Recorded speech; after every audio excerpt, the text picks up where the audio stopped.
Okay, so good morning, everybody. We are continuing with our discussion of the weekday Amidah, and today the class is sponsored by three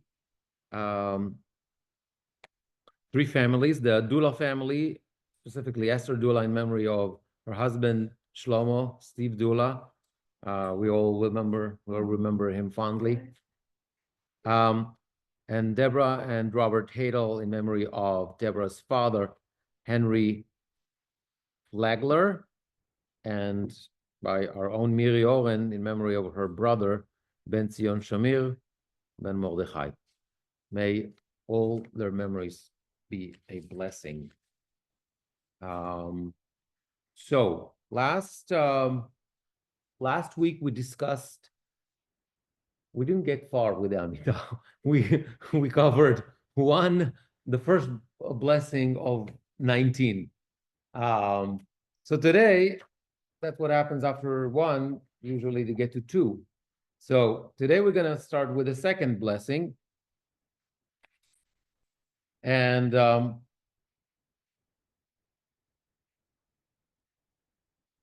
so we are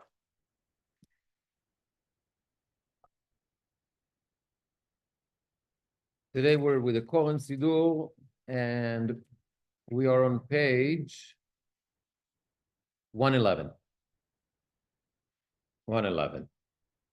So the second bracha of the Amidah, and just reminding you, the second bracha of the Amidah is going to be in every Amidah. It doesn't matter if it's Shabbat or weekdays or Rosh Hashanah or Pesach or I don't care, or morning or evening or whatever that is. The second bracha of the Amidah is always the second bracha of the Amidah, just like the first one, second one, and the third one. Okay, so here in the Koran they call it divine might. Okay.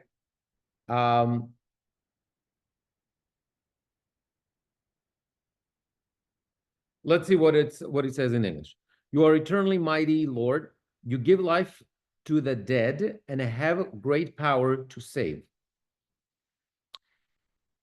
When it's applicable, during the winter, the months of the winter, we say that God is the one who makes the wind blow and the rain fall. And during the months of the summer, he causes the dew to fall.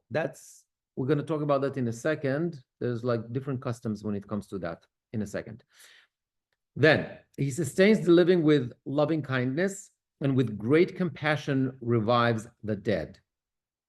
He supports the fallen, heals the sick, sets captive free, and keeps his faith to those who sleep in the dust. We're going to talk about that.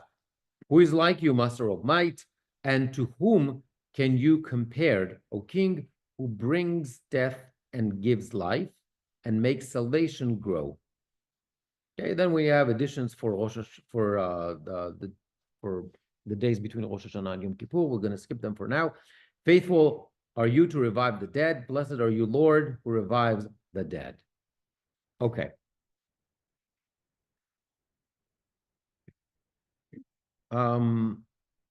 Let's talk about what's going on here.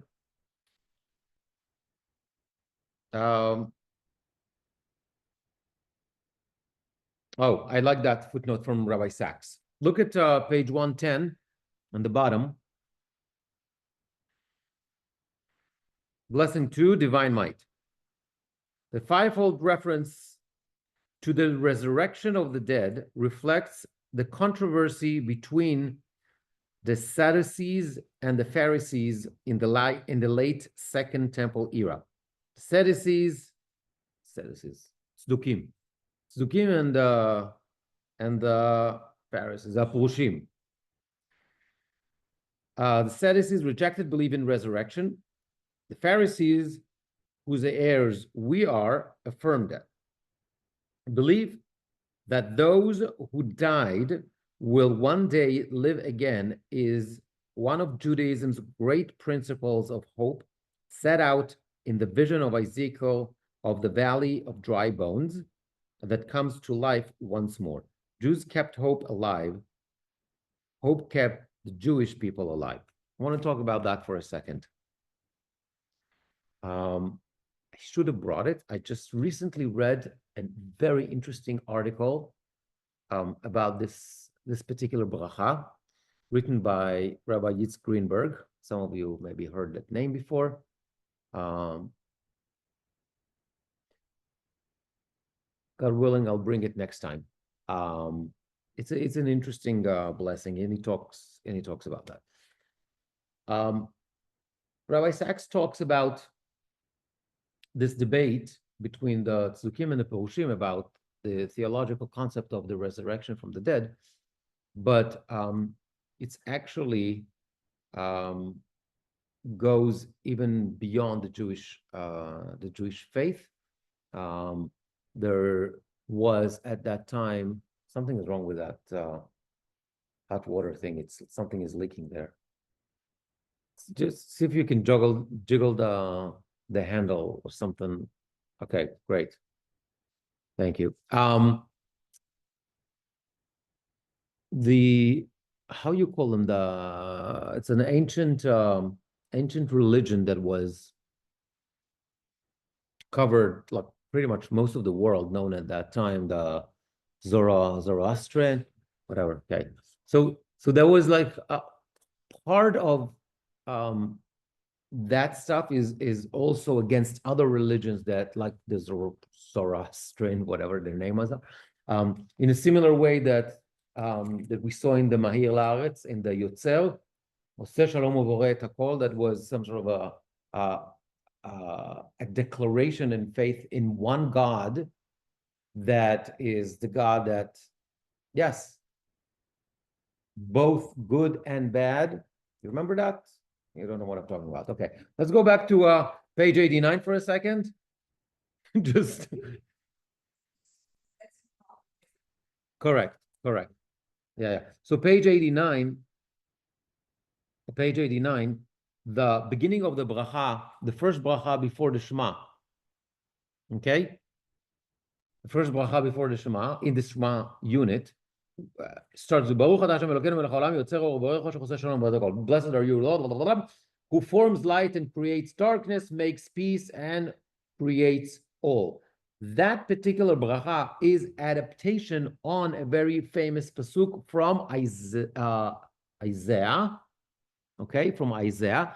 But over there, the pasuk says, Oseh Shalom uboreh, and creates et hara, evil.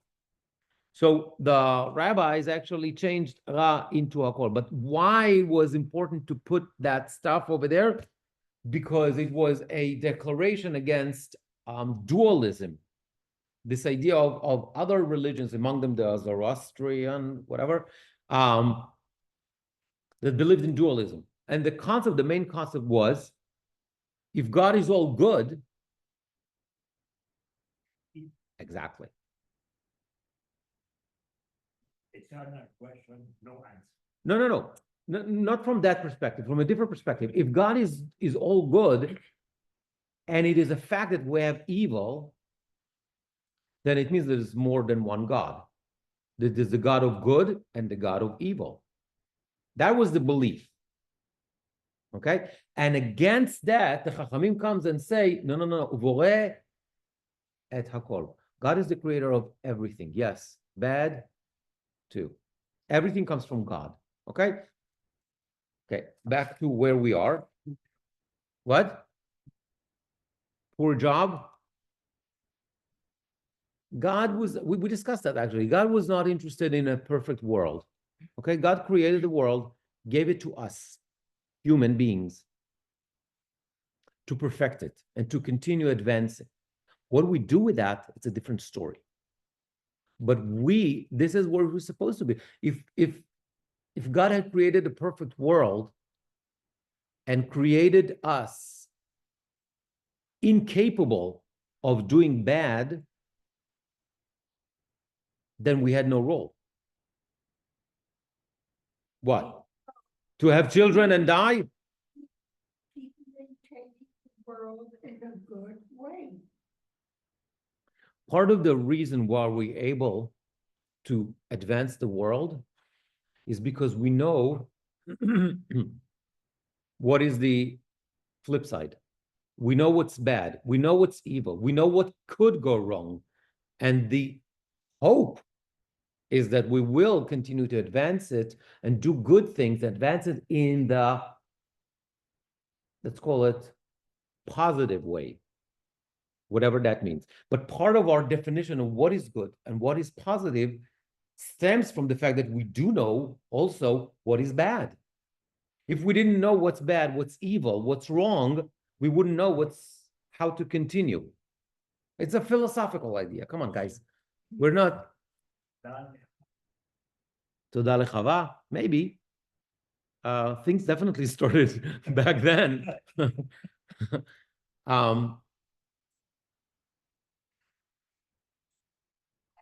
Things went wrong in the Garden of Eden, evil was because they wanted to have free choice and like be able to do something. Yeah, Did everything that's exactly the point. And that's what the Torah says. Yetzer lev ha'adam ra mineurav. God acknowledged that. And there's a very good reason why God has created us like that. He created us in that way. And on the contrary, or in whatever, he created also angels that have no bad inclination and they have no Yetzer hara and all that kind of stuff. So God was very much aware of the two models, and he chose to do that way. But we have fallen angels. I'm sorry? We have fallen angels. Fallen angels. So they can turn bad sometimes. I don't know. I don't know much about the angels. Okay, but let's go back to our bracha for a second. So we have this idea of the resurrection of the dead. Okay, this idea of resurrection of the dead is a fundamental idea in Judaism. Now, I'm not going to get into all those interpretations, what exactly it means. I'm going to send you that article from Yitzhak Greenberg. I should say Rabbi Yitzhak Greenberg. He's like old enough to be almost my grandfather. But it's a core belief of Judaism. If you remember, even when we talk about the 13 principles of Emunah, there were the 13 ikarim of Emunah, it's there. Ani ma'amin b'tchiyat hametim. I believe in the resurrection of dead. Now, what does it mean exactly? That's open for discussion. But it's a core belief of Judaism. Does it mean when the Mashiach comes? Yeah, absolutely. But I'm saying like there's like a whole variety of opinions. What does it mean? That's not our topic. But believe in that as a principle, Okay, so we see that in several times. Rabbi Sachs count 5 times throughout the blessings. In the blessing itself, we have 3 forms of resurrection.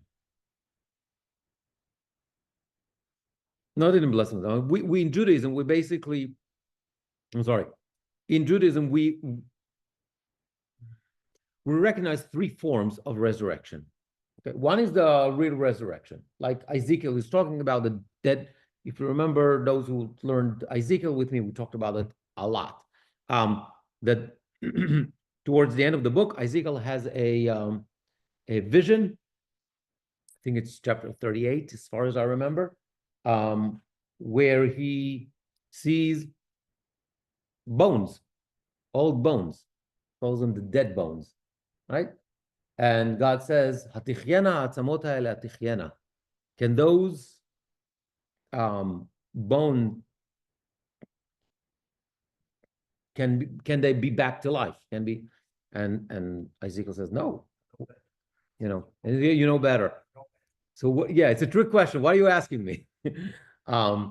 And then he sees a vision that and so this is the bringing back from the dead, whatever that means. Okay, that's one form of resurrection we're talking about in Judaism. Fine, Messianic times, whatever. Number 2, something that is much more familiar for us. is rain. Rain is the source of life.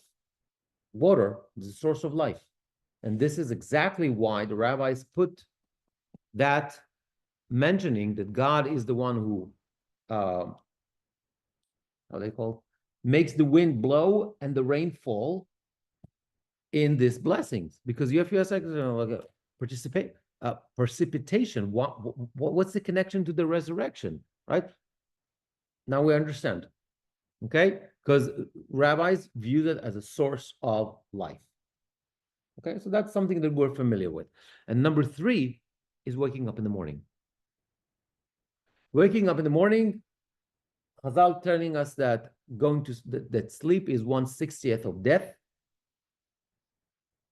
Okay, I don't know how they came to that conclusion, that particularly 1/60th, but whatever that means. But we do understand that when we are asleep, we're not conscious, whatever that means. Okay, we're not the same. Okay, hopefully we don't talk, we don't walk. While we sleep, sometimes we do. I know. Especially with kids. We had a couple of weeks ago, one of my daughters, she's like, she woke up in the middle of the night. She went downstairs, looked around, and then went back to bed. In the morning, I said to her, "What happened? She remembers nothing. Nothing. She came downstairs. She walked. I know it happened only once. So weird. So weird. Anyway, so hopefully we don't do that while we sleep, but we understand why God, the rabbis saw that as a form of death to some extent. Okay. Now, what is exactly that we say here?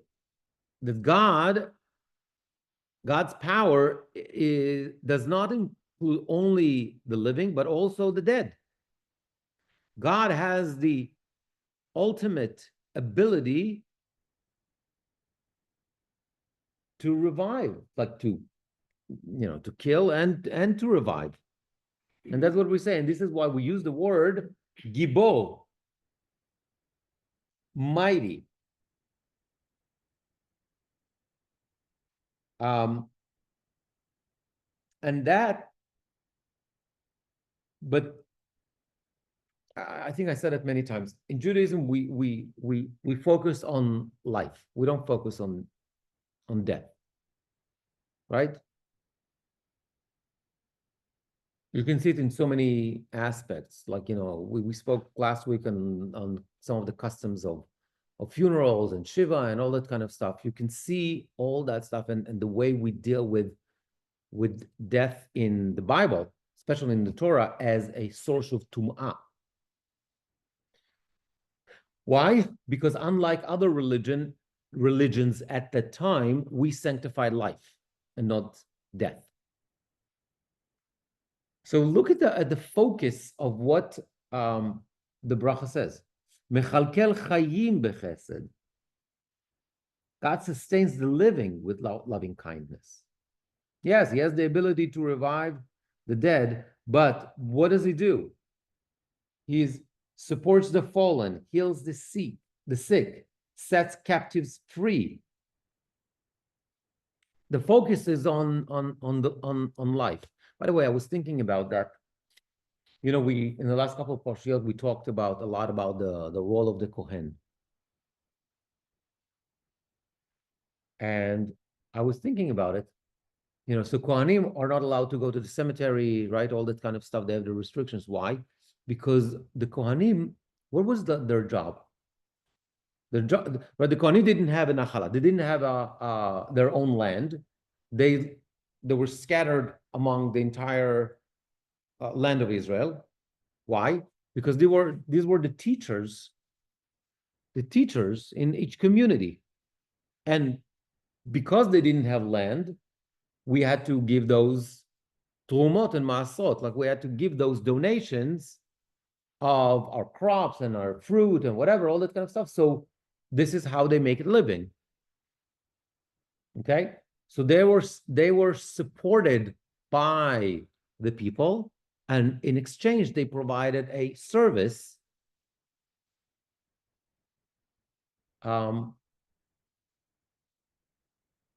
The spiritual care, let's call it, right? There were the teachers, they were taking care of all the spiritual needs and all that kind of stuff. So if that's the case, we understand why they have to be removed as much as possible from death, because they are the teachers of life. And therefore, so for example, like, last week we read about the case of Tzarat, right? Tzarat and all those negaim, all those blemishes and all those issues and all, they didn't go to the doctor. I mean, if it was only physical, yes, but the Torah's understanding that those particular blemishes, those particular conditions or whatever, all that had to do with some sort of spiritual condition. And if that's the case, then you go to the Kohen. And sometimes the Kohen is going to what? Is going to send you out the camp. Why? Separate him. But why? Because that person is Tameh. Because why? He's going to affect the community. Now, we have all the time in mind, yes, it manifests itself in some sort of a physical condition, whatever that is, but it comes from a spiritual thing. So that means, like, death is also, life and death, like all those terms are connected also to our psychic, very much. So somebody who is, let's call it, not follow the rules, okay? And because of that, that person is being punished, right? So yes, physically they're alive, but they might kill, contaminate the camp with their behavior, with their, the way they interact and all. We need to send them away until they are, they're okay and they come back.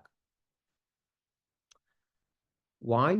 Because we value life so much. And life is not just staying alive. That's not enough. It's what does it mean on a spiritual level? Being alive is not enough.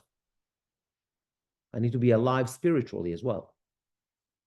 And therefore, the symbol of life is the Kohen. And therefore, the Kohen is the one that needs to make that decision. I was just like playing with this idea on Shabbat, like, makes a lot of sense the more I think about it. Anyway, but the bracha, as you can see, the rabbis are affirming life. And therefore, what does it mean to us? If you want to be like God, which we talked about in the past, what we need to do is also somech noflim ve'rofeh cholim u'matir asurim. That's what we need to do. We need to heal the sick. We need to help those in need. We need to free the captive. We need to do those things as well to the best of our ability if we want to imitate, if we want to walk in God's ways. Okay, then it's an interesting sentence here.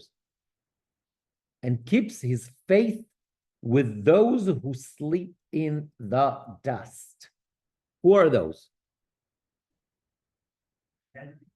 Okay, but specifically Chazal are telling us, who is that?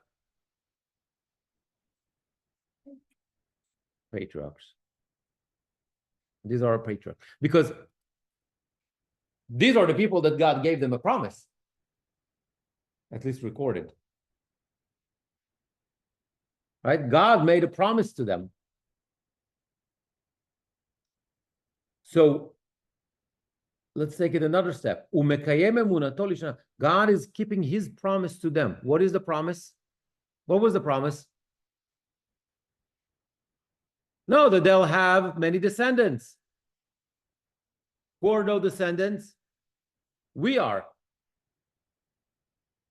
So how is it that he He with a capital H. How is it that he keeps his promise to them? By the fact that we're here, okay? And that means what? So what is the focus? The living. Again, it's about life. It's about us. God is keeping his promise to them. But what is the promise? That they'll have descendants. Guess what? We're still around. We're still here.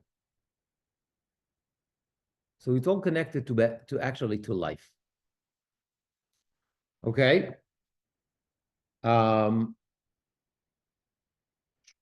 Now,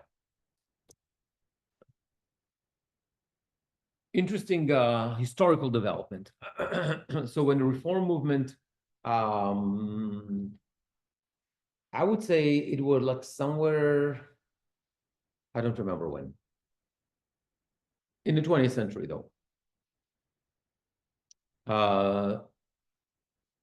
Declare that actually they don't believe in the resurrection of the dead, at least not in the simple form of actually the ability to resurrect from the dead. Okay? And so as a result of that, the reform movement did something to the liturgy. And what did they do? They replaced the word metim, dead, with hakol. Hakol. So if you open Sidurim, Reform Sidurim, you will see אתה גיבור לעולם השם מחיה הכל, אתה רב להושיע, etc., etc. Okay, God is revive everything. It's kind of a more of a general, it's not specifically to the dead. You can think about what, and specifically what they're in some of the discussions, they give the examples of what? Nature. When you go and you look in the summer when all the trees and whatever and the flowers, everything is dry and you think it's dead, but then in the next season, it's alive again, right? So this is something that was easier, that resonated with them more. What's interesting is that in the new Sidur, Reform Sidur Mishkan Tefillah that was published, I don't know, 8 years ago, something like that, 7 years ago, I don't remember, something in the last 10 years, less than 10 years, they made a shift back. And so they still had hakol, but in brackets, they put metim.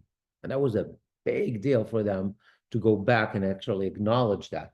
The reason they did that is not because the theology changed, but rather because they felt that a lot of people are used to this term from the traditional sidurim, especially the music. So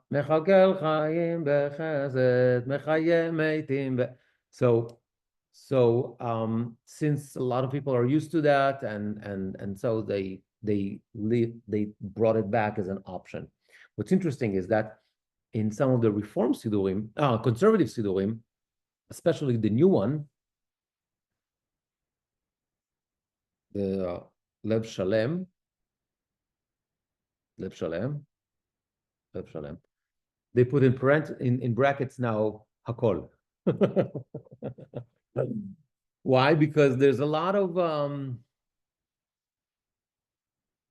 people that go both to conservative and reform places. You have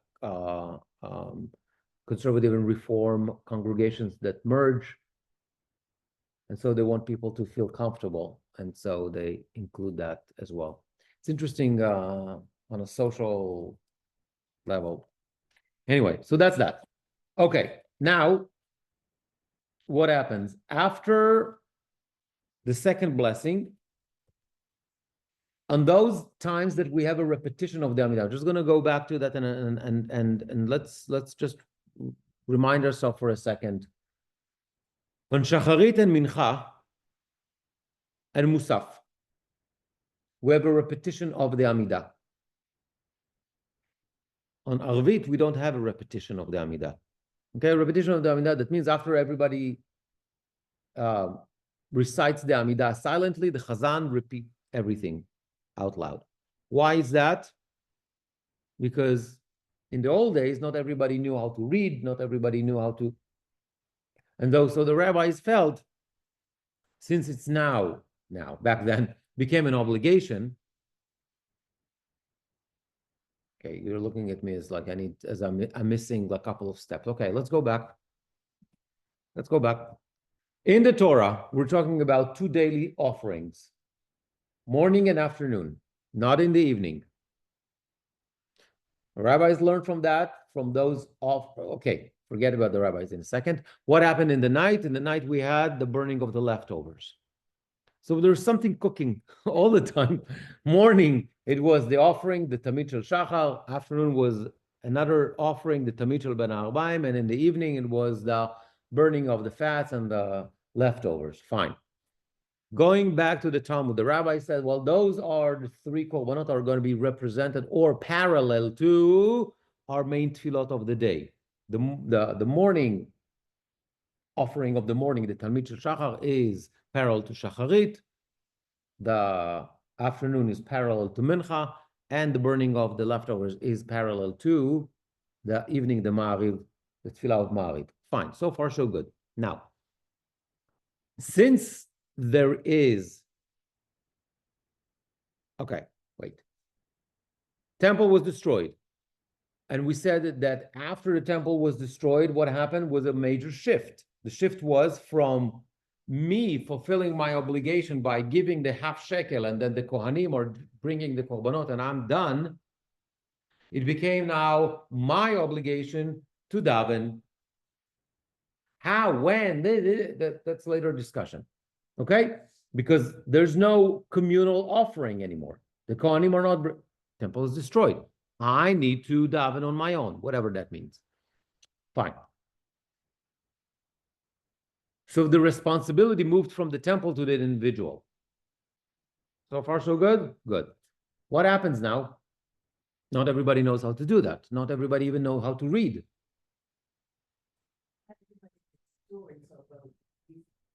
That's for sure. They didn't have sidurim, and even if they had sidurim, they didn't know how to read, and many didn't know how to daven. And so therefore, they invented this idea of a leader, a chazan.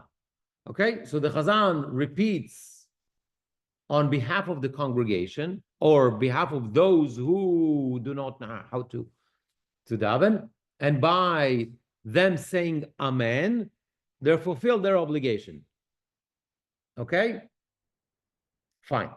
So if there is an obligation to bring a morning offering, then there's an obligation to bring an afternoon offering. We understand why everybody has an obligation to daven shacharit and mincha, and we understand why we have a repetition in case we have people who are illiterate. Fine. What happened about the evening?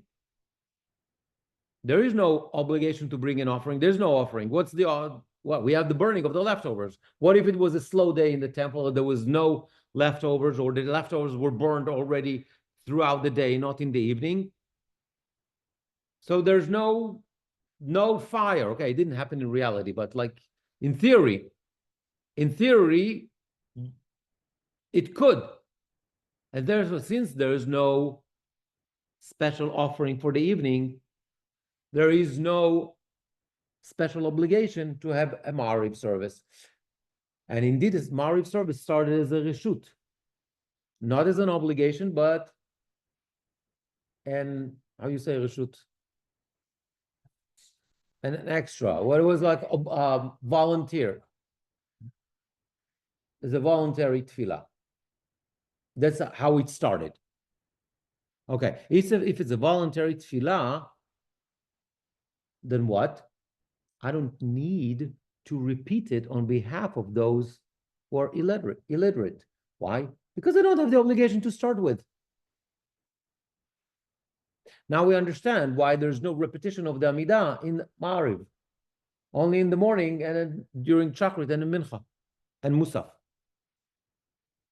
Got it? Good. Now, let's take another step. So we have a repetition of the Amidah during Shacharit. Fine.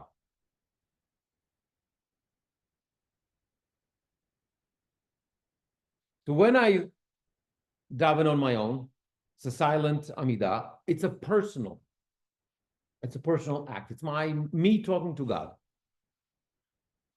But now, even though it's the same text being repeated, something else is happening. We're all, hopefully, standing, focusing, listening to the Chazan, Halavai.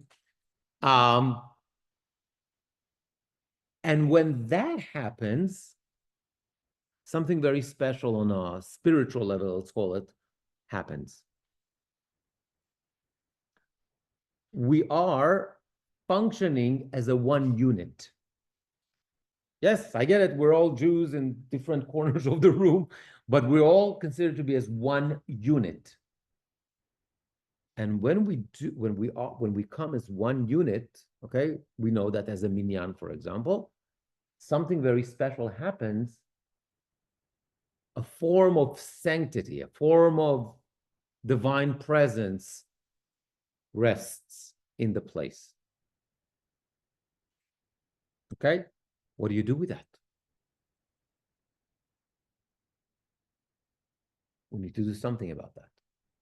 It's a special moment. We have to do something. We need to acknowledge it somehow.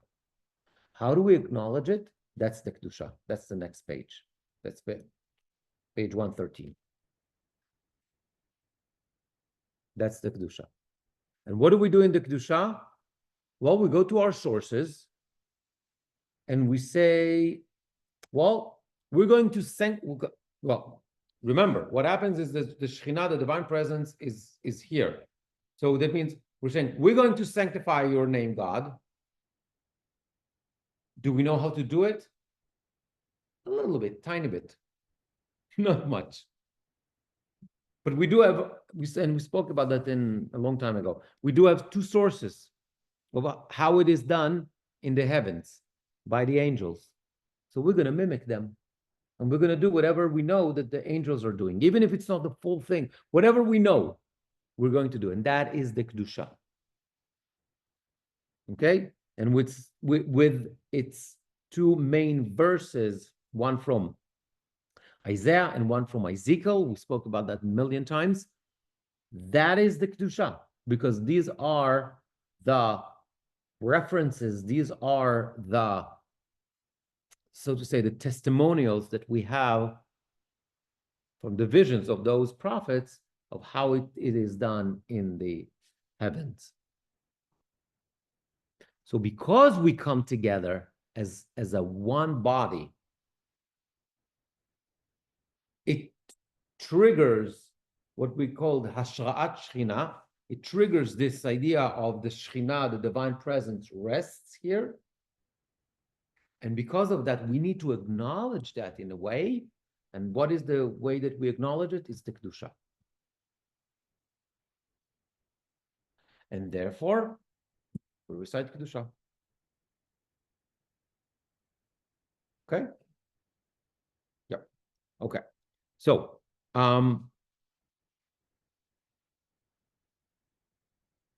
we spoke about Kedusha a lot. Do we need to go over that again or no? Everybody remembers, right? What we said about the Kedusha. We have two verses, one from Ezekiel, one from Isaiah, when they have like those visions of what's happening above, and it's basically a description of what the angels are doing. They say, holy, holy, holy, etc. And we do the same thing because we mimic them. Okay? And this is how we acknowledge that moment of Hashra'at Shekhinah. Okay, moving to the third bracha. Kedushat Hashem, or holiness.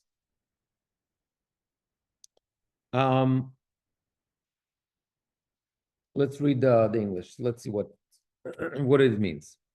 You are holy, and your name is holy, and holy ones praise you daily, Selah. Blessed are you, Lord, the Holy One.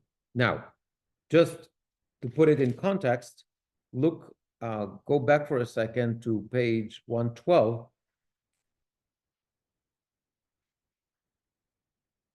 The middle of the page. The last section of the Kedusha is actually Kedushat Hashem. Is not part of the Kedusha itself. From generation to generation, we will declare your greatness. This is the Chazan's version of the blessing that we just read, holiness.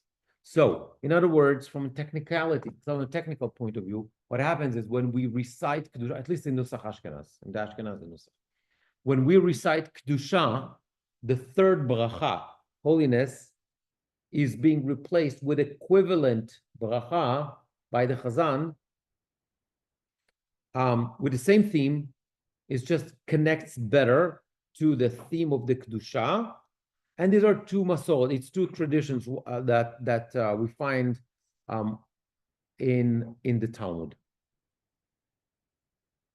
Okay, so it's the same theme. I mean, we can look at that. From generation to generation, we will declare your greatness and we will proclaim your holiness for everywhere, forevermore.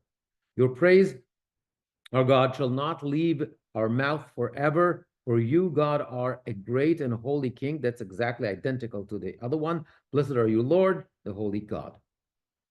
Okay, so it's the same. It's an equivalent blessing. Fine.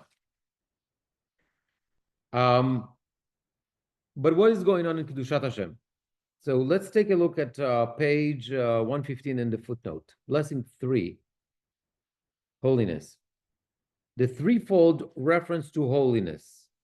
You are holy, and your name is holy, and holy ones praise you daily, mirrors the threefold declarations of the angels in Isaiah's vision. Holy, holy, holy is the Lord of hosts. Kadosh, holy, means set apart, distinct. When used of God, it refers to his transcendence, the fact that he stands outside nature, creating and sustaining it. When used of Israel, it means that we too are summoned to stand apart from the idols of the age, living instead in close and continuous proximity to God.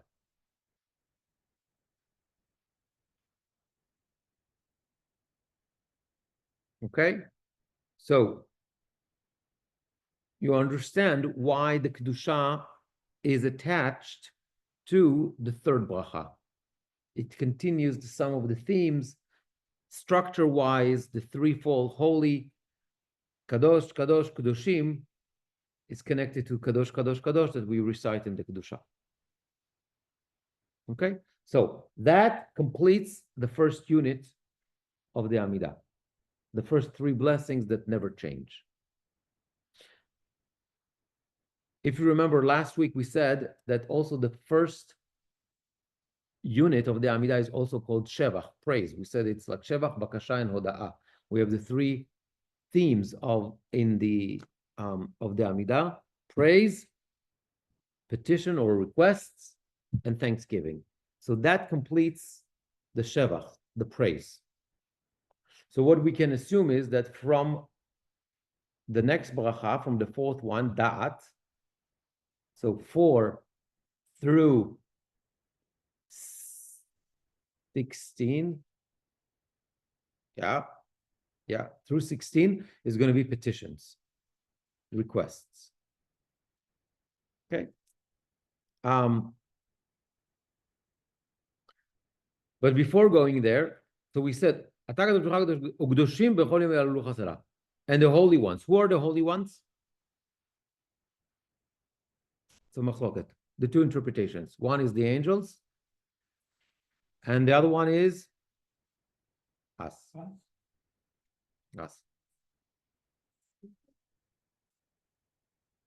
Us, humans. By the way, we didn't say the word tzaddik here.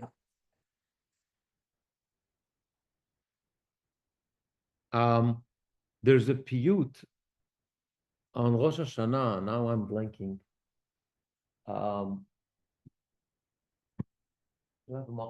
There's a piyut on Rosh Hashanah that actually goes back. Maybe Yom Kippur, no, Rosh Hashanah goes back and forth between us and the angels. Like they do this and we do this. It's like, the similarities or whatever, all that kind of stuff, in terms of like the ability to be holy and to sanctify God's name. Okay, so this idea is expanded later on also. Okay, so these could be us or the angels. I don't know much about the angels, but and we're going to assume that they're holy, whatever that means. We can assume that because they're separated, they're whatever. What about us? How do you know that we can be holy, or that we're supposed to be holy? Oh, the Torah says, "Kedoshim tiyu ki kadosh ani." Torah says, "You shall be holy because I'm holy." What does it mean to be holy? To be separated. In the easiest, most simple shot way, it means what? Be separated from the other nations. They do all the bad stuff. They worship idols, whatever, all that kind of stuff, morality, the ethics. Separate. Okay?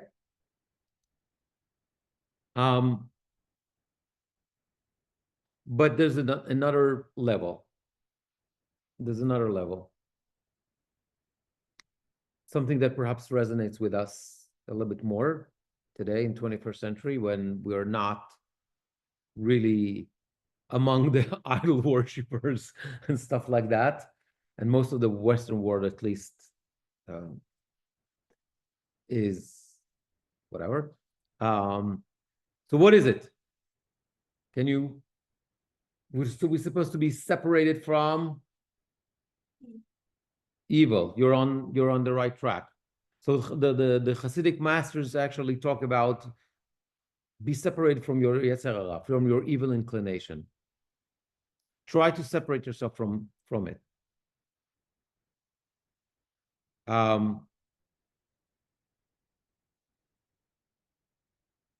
Why? Because we want to be like God. Because we were created in the image of God. And so if God is all good, and I want to be like God, I need to separate myself to the best of my ability from my evil inclination. Okay? Okay, so that's a Hasidic approach. Ramban has a different approach. Ramban says, what does it mean to be holy? Is to live a life of balance. And he talks about something very specific. He doesn't talk about diet. Balance. Balance to him means authenticity. Authenticity. In what way? שלא להיות נבל ברשות התורה.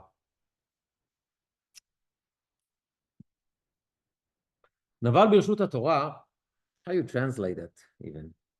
To do the wrong things, but with a hechsher.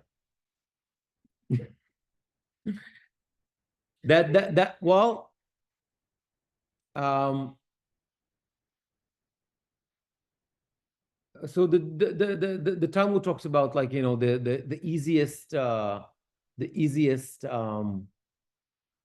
or not the easiest, but the famous case of somebody who goes to the mikvah, right? So they want to be pure.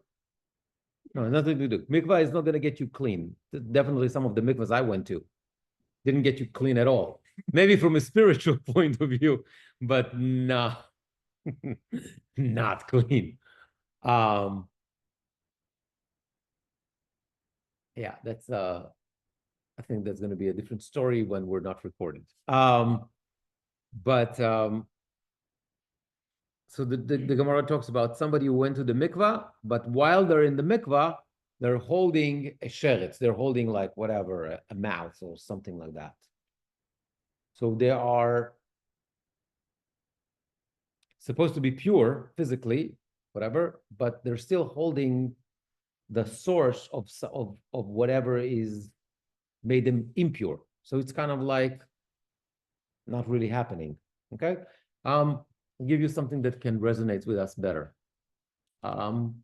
somebody who is extremely careful to daven 3 times a day and to eat like kosher and keep Shabbat and whatever and all that kind of stuff, but they cheat on their taxes and they don't and they maybe even they cheat on their wives or whatever, all that kind of stuff.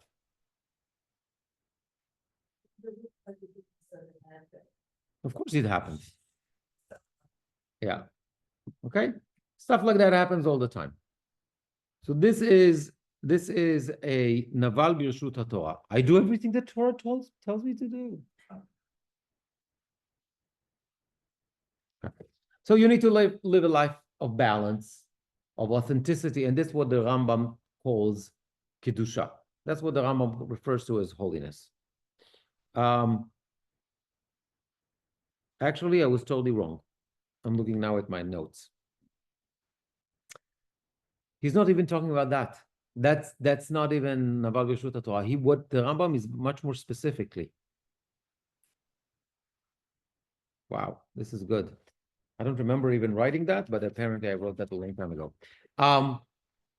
He talks about when you do something that is completely 100% kosher.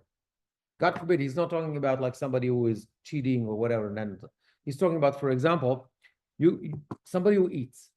Okay, you eat only kosher. But you know what you do? You eat too much in a way that is harmful to you. The way it's harmful. So have you violated anything, any Torah law? No. On the surface. We can talk about it philosophically. Eating and like eating a proper amount. No, but I'm saying that's what the Ramban calls be holy. The fact that the Torah doesn't, specifically writes about excessive eating or whatever, doesn't mean that. So everything you eat is kosher, but if you eat too much in a way that is harmful to you, then you're not holy. Or for example, you can make money. It's fine. Why not? No, that's for sure. But the point is that if you make money in a way that it changes your life dynamics in a way that okay, then we have a problem. Okay? Or you don't use your money and in the right way, then we have a problem. So is there a problem making money? No. But that's what the Ramban is referring to. And so when we read this blessing and we talk of and this demand of us to be holy, I think that we need to ask ourselves a question. How do I balance my life? Am I living my life in a way that is holy? And then the other thing that I might think is, what can I do today when I'm davening in the morning, like whatever, in my case, 6 o'clock in the morning, whatever, like at the beginning of the day, I need to ask myself, how am I going to bring Kedusha into this world today? Today. And I think that if we ask ourselves those questions all the time, we have a better chance of getting somewhere. It's 12. Should we go to the next unit? I don't know. Maybe it's better to start next week with with a new unit. I want to go into a new unit So Miri, this is your job. You're going to remind me. Oh, right, you're going away. I forgot. Okay.